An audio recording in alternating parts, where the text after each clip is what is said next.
Hi, Angela Wolf here with a quick sewing tip using the Brother Luminaire. When stitching, you're probably used to adjusting the stitch length and width directly on the screen, which you can still do. But you can also do it on the fabric. Simply choose a stitch. You can change the color. Depending on the fabric you're using, you might want a different color so it shows up better on the fabric, as you will see. Use the camera feature, and that will show you the fabric underneath.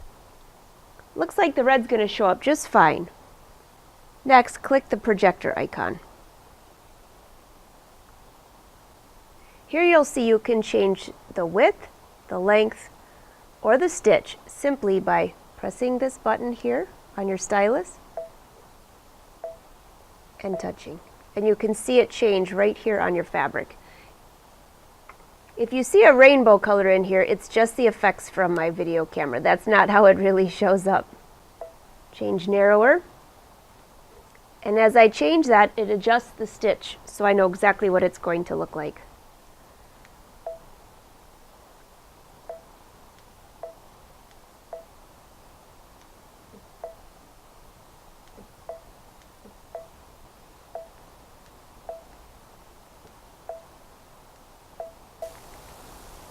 Of course, I can always go back to changing the stitch width and length here on the screen. This just gives me another alternative where I can actually see the stitch directly on the fabric. For more sewing tips and tutorials, be sure to visit brothersews.com and angelawolf.com. Until next time, happy sewing!